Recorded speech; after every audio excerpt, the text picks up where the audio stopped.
Hello and welcome to Endless Edgecraft. I'm Alex Shansis. Thanks for tuning in.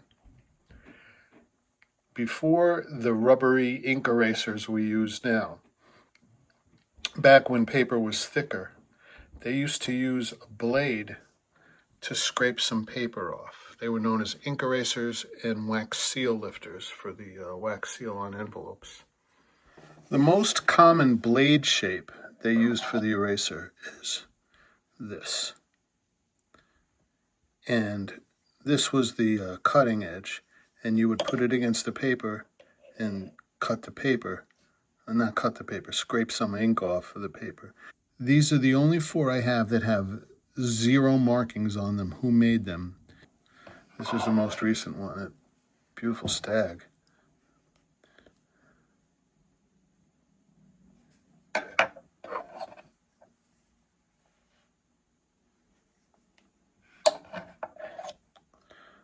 This one's just bone, it's not stag, and the shape of the blade is kind of just a regular blade shape. Oh, I never noticed that. Wow.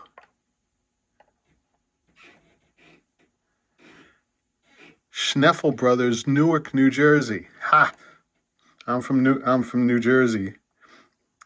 And Schneffel Brothers, it's interesting, that company made a lot of personal stuff like nail clippers and corn razors. I never noticed that before. Wow. Excellent. This is another bone one with a longer shaped blade. No markings on it. This next one was the first one that I got. It's got tortoise shell handles.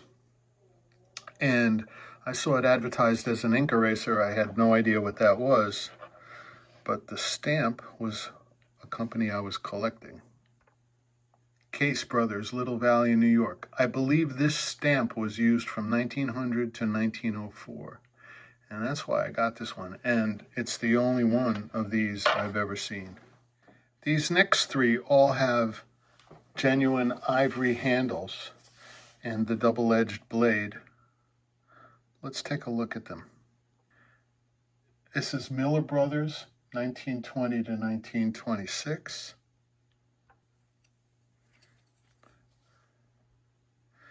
Joseph Mappin and Brothers from Sheffield, 1848 to 1902. Rogers Cutlers to Her Majesty, 1837 to 1901. A few of them came with these leather sleeves.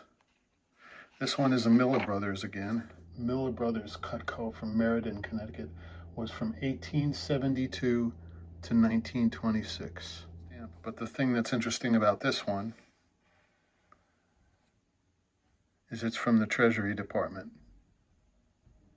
That's amazing. It's probably the prettiest of all of them. It's got mother of pearl handles, which are almost perfect except for this little damage here. Again, it's Rogers Cutlers to Her Majesty, which would be 1837 to 1901. This is an old ink eraser. This is another Miller Brothers that came with a little slip to put it in. And the blade shape isn't the double-sided blade, it's only on one side. A lot of people mistake it for a fleam, which is a name of a bloodletting tool when they used to believe that making people bleed healed them. We learned that that's not the truth. But it's not a fleam, it's an ink eraser. This next one's also from Sheffield, and it's the only sleeve that's kind of like decorated. You can see it's got some embossing on it. I couldn't find the date of this company, Walter Bell, from Sheffield, but what's interesting about it is look what it says. Government of Canada. This next one is also from Sheffield. It's a J. Rogers. Let me show you the tag stamp. J. Rogers and Sons, Norfolk Street, Sheffield, England. J. Rogers was 1875 to 1900, and you can see on the back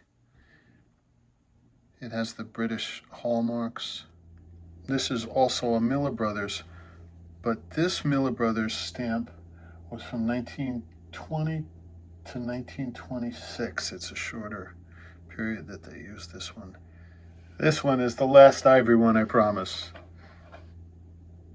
Different blade shape and an unidentifiable stamp, which looks like it says Albany, but I don't know what it says above that. There's nothing really exceptional about this one except its age. The stamp says Our Best, and Our Best was from Sheffield, 1825 to 1875. This is an old ink eraser. This one has that interesting blade shape and a stamp I haven't been able to identify. It's like a deer head. I have no idea what it is, but you can't get it at Target. This will be the last one and may have the most interesting history to it. I got it from Mark Zaleski, the publisher of Knife Magazine, which, by the way, you would probably love. What's cool about this one is that it's made out of wire rope that was made by the Roebling Wire Rope Company. Roebling's rope, his wire rope, is what holds up the Brooklyn Bridge. He was involved in the Brooklyn Bridge construction, and this was their wire rope. John A. Roebling Sons Company iron and steel wire rope. This thing is dated 1895. Roebling wire rope. Thanks again for tuning in. I hope you enjoyed the video. If you did, please click like, and if you're not a subscriber, I'd be happy if you'd subscribe to my channel. I have a bunch of other videos you might also enjoy. Have a good one. Bye-bye.